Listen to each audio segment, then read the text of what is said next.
Well, we found some good stuff in the glove box. This apparently is the original owner. Bought in, let's see, what is that? June? Is that the 6th month of 68 in Dallas, Texas? Part of the owner's manual. A lot of cool stuff here. Tells you all about it. See, this is what I need. I don't know how to work this dang thing. But half the stuff I don't know how to work is the new things they put in here. But this is awesome. Oh, all kinds of scribbles on here. Old stuff. That's super cool. What's up, Grappa fans? I know this Mustang is not my typical truck content, but I could not pass this deal up, and I wanted to share with y'all a little bit of the process of selling this thing. It was kind of a crazy story, and it all started with me buying this thing for cheap from a buddy and listing it higher than I paid for it, naturally. And someone in France actually wanted to buy it, and I thought that was totally like made up. But I get this call from some guy with an accent in California telling me that they have reposted my 68 Mustang in France on this website where they export American muscle cars overseas, and somebody wanted to buy my car. So they tell me the website and everything. I check it out. This is what it looked like.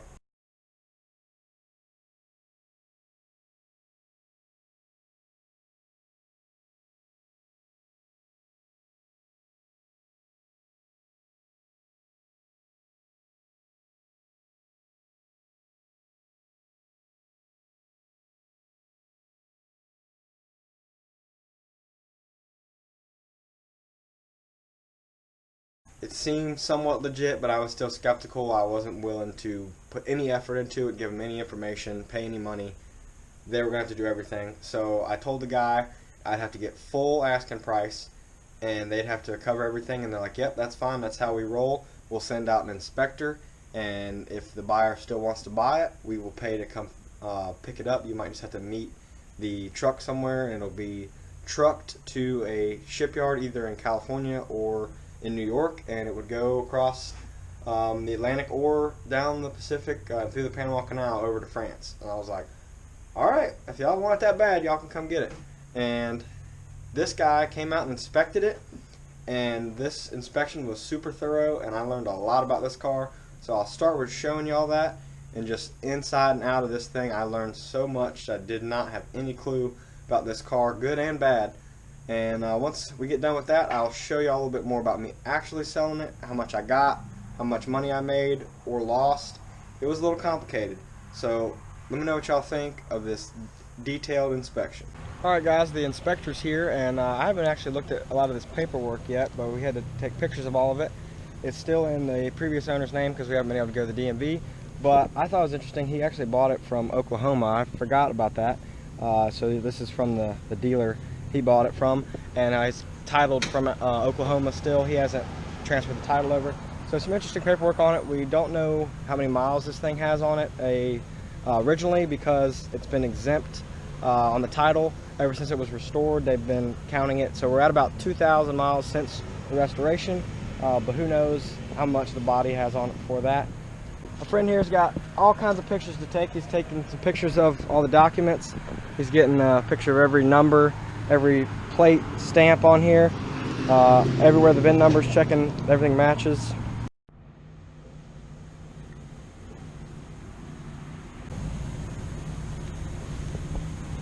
This is how closely I should have been looking at it when I bought it. Flashlight and all. Sometimes we don't have everything we need. Yeah. Does this thing run hot or anything? I haven't experienced it running hot. He never drove it that much, but I drove it for probably 3 hours the other day, no issues. So to my knowledge, it doesn't run hot. I've heard you can get a cooling fan shroud that will direct the airflow a little better, and it'll help it that much more, but haven't had any issues yet. How many photos did you say this was probably going to end up being? Like about 200. 200 photos? Yeah, lots of paperwork, sure. Yeah, because each one has to be labeled. I have to tell it, the exact story of what they're looking at, things like that. This is ready to the drain tube. It goes straight to the ground. Yeah, you have to explain all the explain all the pictures. Okay, makes sense. How'd you get hooked up with a job like this? Well, after I spent 15 years in Afghanistan, I decided, you know, it's time to come home and retire. Yeah. Thank you for your service. That's awesome. I appreciate it. About the first 3 weeks, I sat around. My butt got tired. I said, I can't do this. So, looked online. I worked the automotive field for almost 35 years. Yeah. Why not become an inspector? Yeah, that's awesome. You had to check out cool older cars. Is it mostly older stuff you deal with, or is it anything? It's everything from Rolls-Royce Ghost to Lamborghinis to Porsches. Nice. The one I had yesterday was 2018 GMC Denali pickup truck. Okay. There's people that, you know, want to buy something and they can't be there to look at it themselves, kind of thing? It's that or whatever breaks down and they have to have this type of warranty. Oh, okay. And then I have to go out and inspect what failed, why did it fail, Gotcha. what's the resolve, and then what's the final solution on satisfying the customer. That makes sense. Thank you for that. Appreciate it. I imagine there's also a good bit of people that don't know what they're looking at, that want to buy something and would like to know that it's actually something worth buying. Well, that, and they also want to know, you know, how certified you are, how long you've been in this industry, and I've got just about every certification except trains, planes, and steamships. Oh, wow. So what would that entail? Mostly boats then? You could do like these cars, boats? I could do boats. I could do aircraft to a certain point. Motorcycles? Motorcycles, yeah. I've done motorcycles, ATVs. Nice. What all now? The timing. Timing, okay. Okay. 10 degrees before top dead center.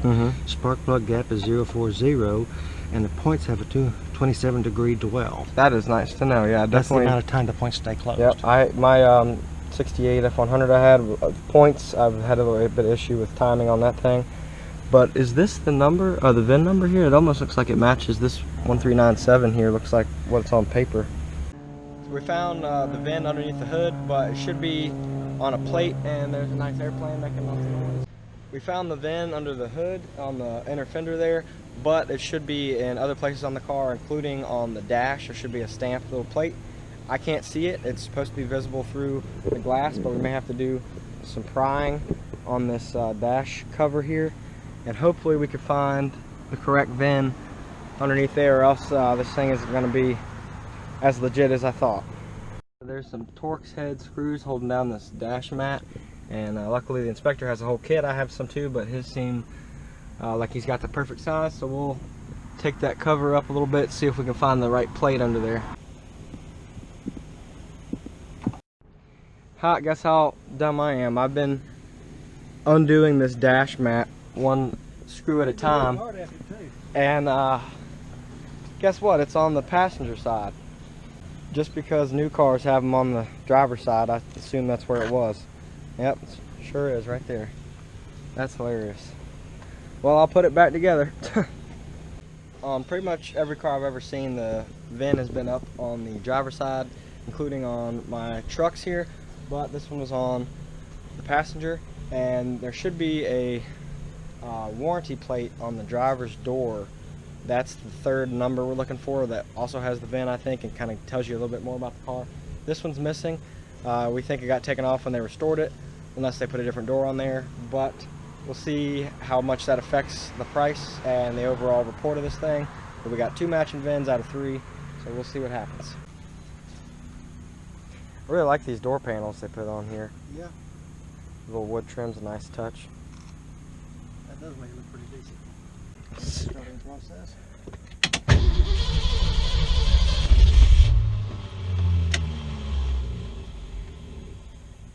Can I get a redo? Definitely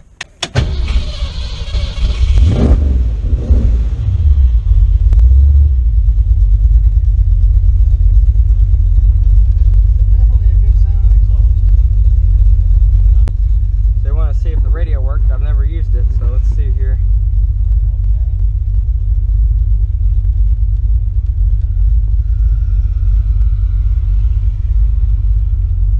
I'd say it might not be hooked up to the speakers. Okay.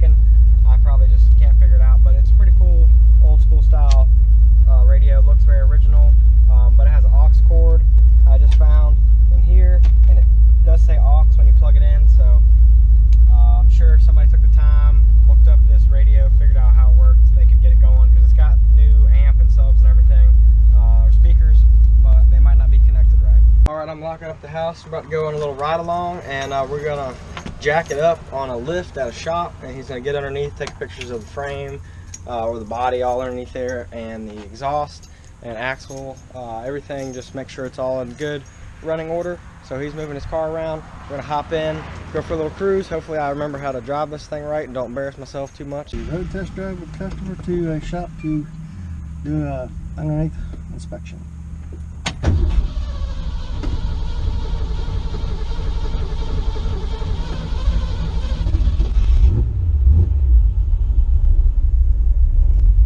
Not as warmed up as I thought it was.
It might be flooded a little bit, okay. Actually. Let's see. This thing's so finicky, I've barely got it figured out. I got you.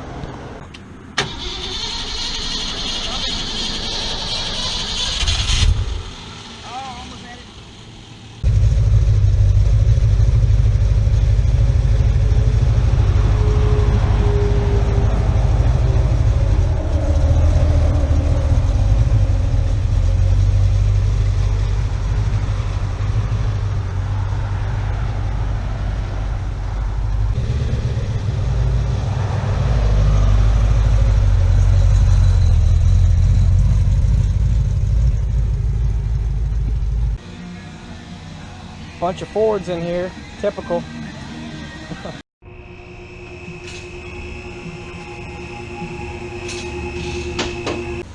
I'd be surprised if somebody from California ships it all the way out there though, because there's a lot of clean ones out there already. But yeah, probably. But you never know. They've already gone to this much trouble though. He's spent most of the morning out here looking at it. So. Oh yeah, these are 4-hour inspections for us. Oh yeah. This is nice for me to see. I've never been under it.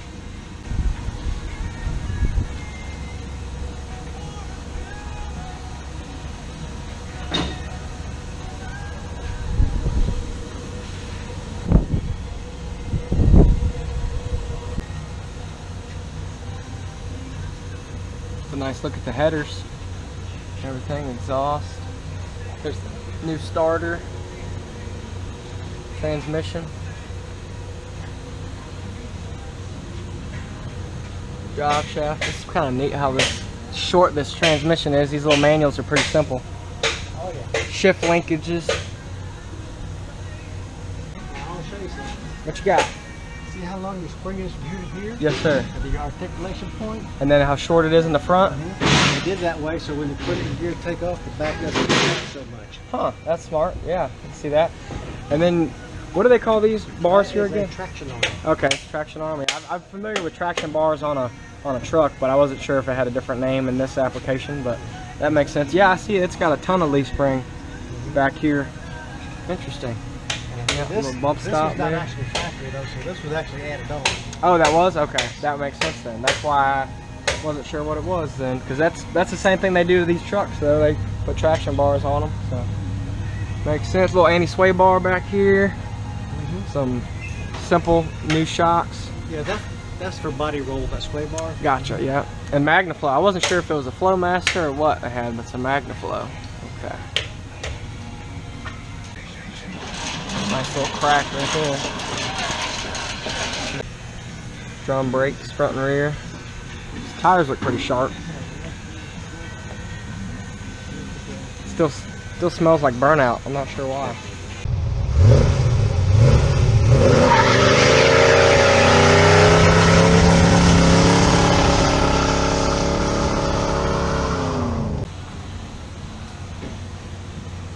I think it looks pretty good sitting up that high. It makes the tires look bigger, a little bit more muscular.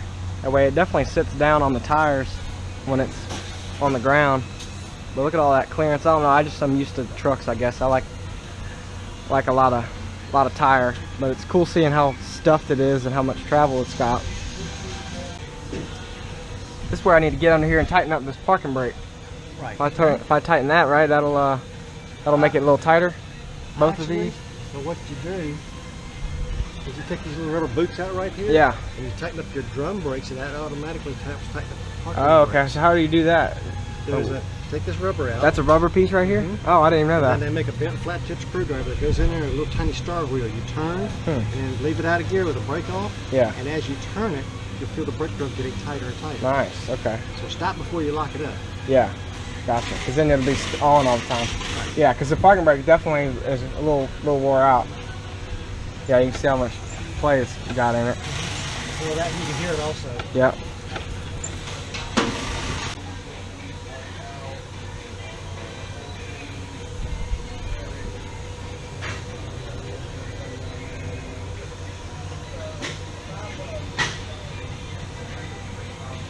Yeah, I wasn't expecting an opportunity to look underneath it. Well, glad you got this one. Yeah, you can see no cats, straight headers, MagnaFlows. Based upon that, What's that? that's a pretty expensive little system right there. Yeah, I can't remember what he said. I think they told him what they put into the exhaust alone, but I'm happy with how it sounds. Spring on the upper control arm. Yeah, that's called interesting. unibody. Okay. Well, unibody refers to like the car's design, right? Or is that the? You got some here where your rack arm is right there forward. Mm-hmm. This is the only thing you have for a frame. The rest of it's all body structure. Yeah. Okay. Yeah, I can see that unibody, and then it's got the coil sitting on top of the upper control arm. Yeah, that's interesting. You know what these are here? These are going to be your front stabilizer brackets. Stabilizer brackets. Okay. I mean, I kind of see what they do, but from moving back and forth. Yeah, that makes sense. Acceleration, deceleration. Gotcha. What were you gonna say? Control arm. Yeah, lower control arm. Okay. Tie rod. Yep. Fitment arm. Mm-hmm. Steering arm. That's your steering arm right here. Yep. Okay. Yeah, that goes up to the Little tiny gearbox. yep, little gearbox. Manual steering. Yeah, you turn the wheel and it turns the gear. It turns this. It makes these go back and forth. There's your steering. Full drag link right here. Yeah, pretty simple. Hands not all beat up. No, that's unusual because usually somebody has to Yeah, they jack right here and stick jack down them up. pretty far. Yeah, and it's like, oh, there's a good point right there. Yeah, that doesn't look bad.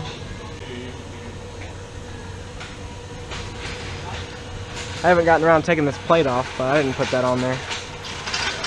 We have the actual warranty data plate. Yeah. I can find that. To find out, I have a feeling they added that, but I do like how it has a sequential. I don't know if y'all have seen in the video, but when I hit the brakes,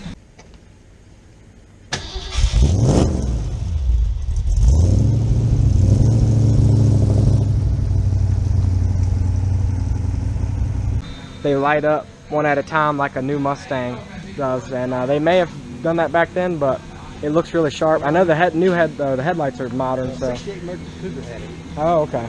Okay, so that's where it started out. So it may have actually migrated over to this one. Yeah, I'm not sure. It's pretty nice. It definitely looks sharp when you hit the brakes. Bought it from a guy who bought it from a guy, but it's been restored a couple years ago. So there's a few original things here and there. It's a 289 V8 3-speed manual, but it's not a brand new restoration, but it's been gone through, you know. Hey, locked up thing. You got the cams on here. You can actually Yeah, I know you can get the alignment just right. Yeah, I saw that. Yeah. It's actually really nice. I've done quite a few of these, and that's not something I see very often. That's very convenient. Yeah, I imagine the way the setup is, it'd be a bear to align without that. Oh yeah, it normally is. Normally, well, you have shim work on the top Yep. of them or Yep. whatnot. I actually added a caster bolt like that to my upper control arms on my F-150 a while back because I had a lot of camber after I put a leveling kit on it. So that makes sense. Yeah. It does. I got a 6-inch going on over there. Nice. So, Yeah. if y'all are done and everything, I'll get loaded down. All right. Yeah, I appreciate it. Yeah, we'll get out of your way. Appreciate you checking it out. Yes, sir. No problem. I appreciate the help. Maybe I'll tell them I'll come back, you know, if they do. But we'll see. Yeah, we'll see what happens. It's crazy the travel of the suspension looks so much different sitting down on the tires like that. Yeah, it's a pretty good size tire fit in there. It's kind of crammed in there. All right, see if we can get out of here.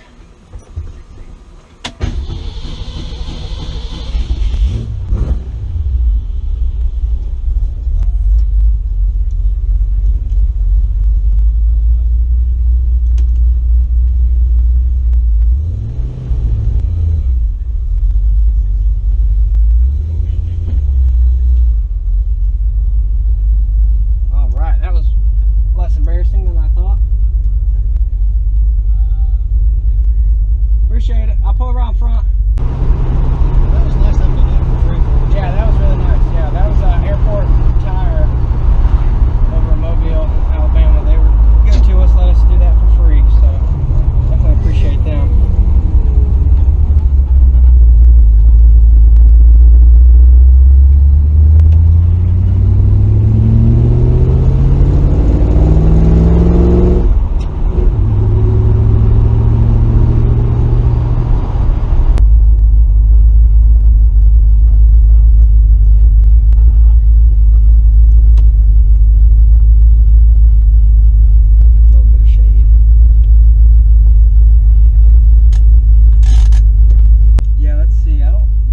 Should be a button that you can push on this thing. I saw your little switch down there on the bottom. It turns on your little blue lights down here. Oh, I didn't know there's blue lights on it. Yeah, there's a little red button beside the gear shift park brake on the other side.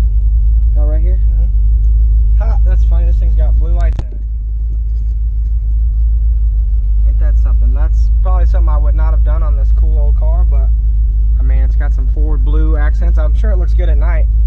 It's not the best install job, though. All kinds of little things about this car I didn't know. What did y'all think? I thought it was a pretty cool process of him taking all those pictures and videos and stuff. I definitely feel like it didn't make the Mustang look that good based off of how like up close the pictures were of everything, and also the fact that we discovered my odometer doesn't work, my radio doesn't work. We don't know if we have all 3 VIN numbers, so I was a little concerned about selling this thing.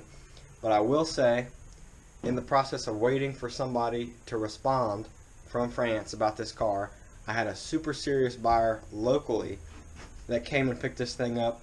I never heard from California or France again, but somebody came and paid full asking price for my 68 Mustang. And with that, I'll tell you the numbers. I'm sure y'all been waiting for it. I paid $13,000 for this car. I listed it for $21,000 based off of what I had seen other cars going for. Now, I saw a few other ones that were maybe in more original condition or a little bit better or worse, just kind of depended. But based on the color, it seemed like a lot of price varied there. Like if you had an all red one with red interior and everything, like that was a little bit cheaper in my opinion. I saw different ones that were just not as good looking as this all black car with, you know, the wheels that were on it. And I asked a little bit more than I kind of thought it was worth. But I ended up getting it from somebody. One state over in Mississippi. They came out, got it. They test drove it. Actually, they didn't even test drive it. They came to check it out. They had me take them and their wife for a spin. And I told them all about it and what I had just learned from this inspection. And they were like, all good, we'll talk to the bank and we'll let you know. And within that process, I had to go get it registered, of course, because I couldn't sell it without having the title in my name, because, you know, in their state they needed a clear title. So I go back and forth to DMV a couple times. It was a little bit of a hassle, but I got $21,000. That's an $8,000 profit. And let me show you what I'm putting that money into now. This is my 1971 crew cab F350. Just a long bed with a straight 6, currently not running, and I just stepped in a hole. And I'm about to dump a bunch of money into restoring this thing and putting a newer engine in it. So y'all be sure to check out the video series I'm doing on it. Super excited about this truck. This is my complete dream truck. I love this body style, and I'm very excited. Thank y'all so much for watching. I hope you enjoyed this old Mustang.